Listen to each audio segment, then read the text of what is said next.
In the method of geodetic equivalence, we project the signs of the zodiac onto the Earth. And we do it in such a way that each and every location on the Earth gets its own system of houses, with some degree of the zodiac being on the Ascendant and another degree on the Midheaven. For example, New York gets 16 Capricorn on the Midheaven and 29 Aries on the Ascendant.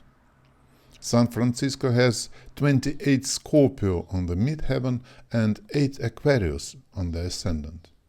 And Rome in Italy has 12 Aries on the Midheaven and 29 Cancer on the Ascendant.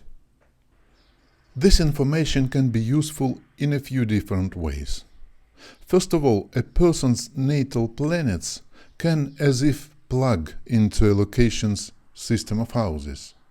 Like natal Venus of Arnold Schwarzenegger falls on the Ascendant in London, and this is where he achieved many victories in bodybuilding, which is in fact showing off his beautiful physique from the stage, a very much Venus activity. What's interesting, we don't need to know the person's time of birth to use geodetic projections productively. And this is the only of the methods of locational astrology where no precise birth time is needed.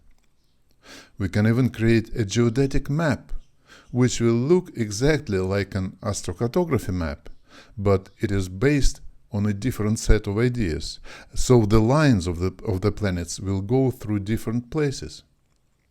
And it can be created for people with an uncertain time of birth as well.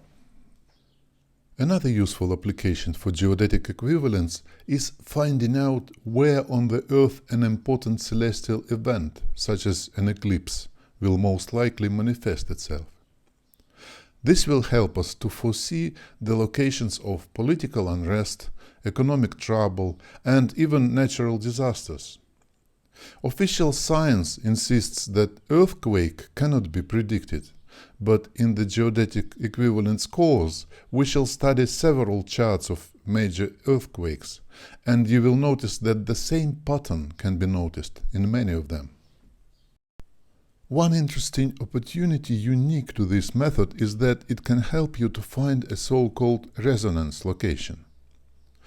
Many people, including my students and clients, noticed that they feel themselves surprisingly well in their resonance location. Or sometimes they're attracted to a specific country even before they were able to visit it, and then discover that that is where their resonance location is. So you now saw a brief discussion of all the main methods of locational astrology. Each of them has its strengths and unique features, and this is exactly why we need to have several methods, not just one. If you're interested, you can take complete courses on each of the methods and on special applications of some of them. These courses are based on decades of my studies and travels. You'll learn more on what's available right now in the next lesson.